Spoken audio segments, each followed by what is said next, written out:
തെരുവിൽ ഷാഫി, സ്ക്രീനിൽ രാഹുൽ. ഈ തെരഞ്ഞെടുപ്പ് കാലത്തെ ശ്രദ്ധിച്ചു നോക്കുമ്പോൾ ഇവരുടെ കോംബോയാണ് ഇപ്പോഴും UDF പ്രചാരണ പാളയത്തിലെ കരുത്തുറ്റ ശക്തികൾ.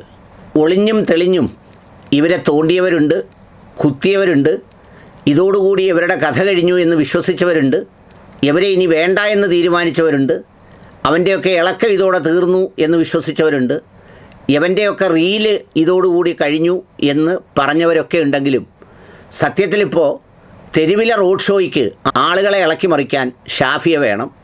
വയനാട് ഫണ്ട് വിവാദവും അതുപോലെയുള്ള മറ്റു പല കാര്യങ്ങളിലും വലിയ ആശ്വാസമായി രാഹുൽ മാങ്കൂട്ടത്തിലും രംഗത്ത് വന്നിട്ടുണ്ട്.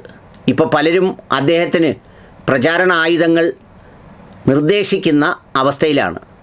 പെട്ടുപോയപ്പോൾ ഒന്ന് വിളിക്കാൻ പോലും കൂട്ടാക്കാത്തവരായിരുന്നു പലരും എന്നതുകൂടി അദ്ദേഹം ഓർക്കുന്നുണ്ടാവും എന്നാണ് എൻ്റെ വിശ്വാസം.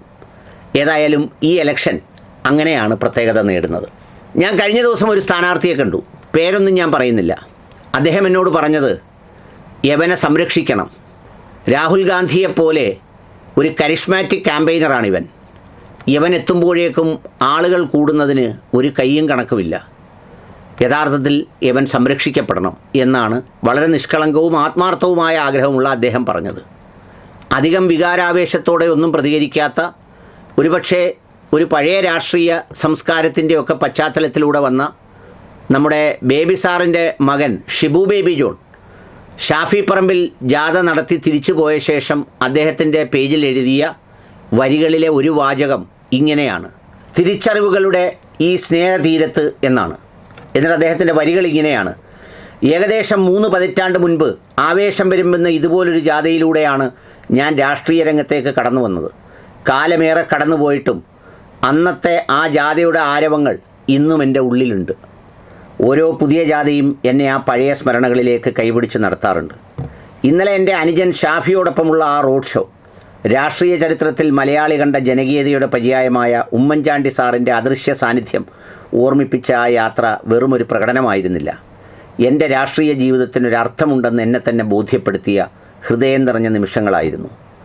ഇങ്ങനെ പറഞ്ഞു വന്നിട്ട് അവസാനം പറയുന്നത് ആ വരി ഇങ്ങനെയാണ്: എന്നോടൊപ്പം ഇന്നലത്തെ യാത്രയെ നയിച്ച പ്രിയപ്പെട്ട അനുജൻ ഷാഫി മനുഷ്യ മനസ്സുകളെ സ്നേഹം കൊണ്ട് അമ്മാനമാടുന്ന ഒരു ജിന്നാണവൻ.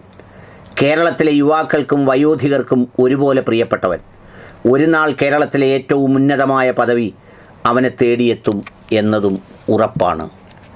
വിൺവാക്ക് പറയുന്ന ആളല്ല ഷിബു ബേബി ജോൺ. അഭിനയവും പ്രകടനവും കൈവശമുള്ള ആളുമല്ല ഷിബു ബേബി ജോൺ. അങ്ങനെ അമിതമായി ഷിബു ബേബി ജോൺ ഒന്നിനെക്കുറിച്ചും പറയാറുമില്ല. പക്ഷേ ഇങ്ങനെ അദ്ദേഹം പറഞ്ഞു എന്ന് മാത്രമല്ല, അദ്ദേഹത്തിൻ്റെ ഷാഫിയുടെ യാത്രയ്ക്ക് ശേഷം പിന്നെ എല്ലാവരോടും ആ യാത്രയുടെ ഒരു ഭംഗിയാണ്, അല്ലെങ്കിൽ ആ ഒരു ആരവമാണ് അദ്ദേഹത്തിൻ്റെ ഹൃദയത്തിൽ നിറയുന്നത് മുഴുവൻ. അവിടെയാണ് ഷാഫി അഭിമാനിക്കുകയും സന്തോഷിക്കുകയും അതോടൊപ്പം തന്നെ ഉടയതമ്പുരാന് നന്ദി രേഖപ്പെടുത്തുകയും ജീവിതം ശ്രദ്ധിക്കുകയും ചെയ്യേണ്ടത്. നമ്മൾ സാധാരണ കൂട്ടത്തിൽ നിന്ന്, കാശിത്തുമ്പയുടെ നടുവിൽ നിന്ന് ഒരു തുളസിച്ചെടിക്ക് ആരും ശ്രദ്ധിക്കാതങ്ങ് വളരാം. പക്ഷേ അതിന് ചുറ്റുമുള്ള കാശിത്തുമ്പയൊക്കെ പറിച്ച് അതിനെ പ്രത്യേകമായൊരു തുളസിച്ചെടിയാക്കുന്നതോടുകൂടി കാണുമ്പോൾ അത് ഭംഗിയാക്കാനാണ് എന്ന് തോന്നുമെങ്കിലും ശ്രദ്ധാപൂർവം അതിൻ്റെ ചുവട്ടിൽ ചൂടുവെള്ളമൊഴിക്കാനും പിഴുതു കളയാനും എളുപ്പമാകും എന്ന ചിന്ത തീർച്ചയായും ഷാഫിയുടെ ഉണ്ടാകണമെന്ന് തന്നെയാണ് എൻ്റെ ആഗ്രഹവും അഭ്യർത്ഥനയും.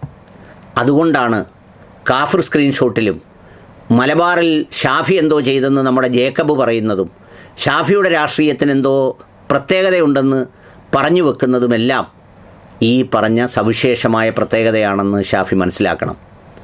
രണ്ടാമതായുള്ളത് രാഹുൽ മാങ്കൂട്ടത്തിലാണ്. അദ്ദേഹം പാർട്ടിയിൽ നിന്ന് നടപടിയെടുത്ത് പുറത്തു നിൽക്കുന്ന ആളാണ്.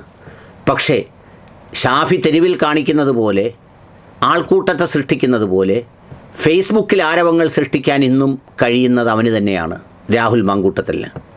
അവൻ എഴുതുന്ന എഴുത്തുകൾ, അവൻ പുറത്തുവിടുന്ന സന്ദേശങ്ങൾ, അത് മണിക്കൂറുകൾ കൊണ്ട് കാണുന്നത്, അതായത് 35 ലക്ഷം 40 ലക്ഷം ആളുകൾ കാണുന്ന ഒരു സന്ദേശം, വേറെ സാങ്കേതികവിദ്യയുടെ വലിപ്പമൊന്നുമില്ലാതെ, സെലിബ്രിറ്റികൾ ആരുമില്ലാതെ അവൻ തന്നെ പറയുന്ന സംഗതികൾ എല്ലാവരും കൂടി ഒന്നാകി ഏറ്റെടുക്കുന്നു എന്ന് പറയുന്നത് ഒരു പ്രത്യേകതയാണ്. സത്യത്തിൽ മുണ്ടക്കൈ ചൂരൽമലയിലെ വിഷയത്തിൽ പലതരത്തിൽ എന്താ പറയുന്നത് മറുപടി പറയാനാവാതെ തത്തിയും പൊത്തിയും കളിച്ചു പോരുമ്പോൾ KPCCയുടെ അധ്യക്ഷൻ ഒരു പേപ്പറിൽ, ഒരു നോട്ടീസ് പേപ്പറിൻ്റെ പുറത്ത് എഴുതിക്കൊണ്ടുവന്ന് തുക വായിച്ച് കേൾപ്പിക്കുന്ന ഒരു നിസ്സാരതയിലേക്ക് അതെത്തുമ്പോൾ വേറൊരു ചർച്ചയ്ക്ക് തുടക്കമിട്ട് കുടിക്കുന്നത് രാഹുൽ മാങ്കൂട്ടത്തിലാണ്.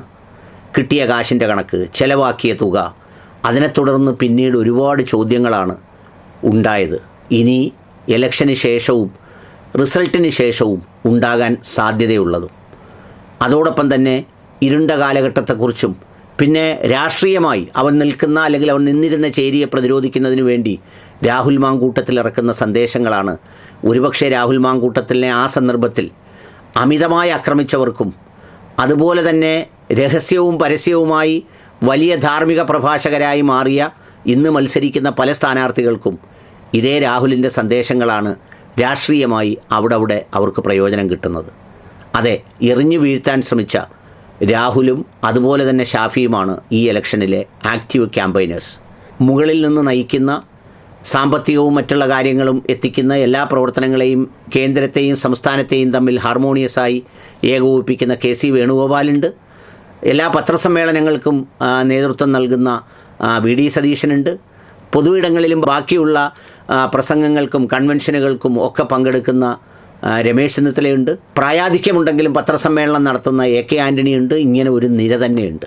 പക്ഷേ മറുവശത്ത് ആക്രമിക്കപ്പെടുന്നതും ആക്രമിക്കുന്നതും നയിക്കുന്നതുമെല്ലാം പിണറായി വിജയൻ തന്നെയാണ്. അതും ഈ ഇലക്ഷൻ്റെ ഒരു പ്രത്യേകതയാണ്.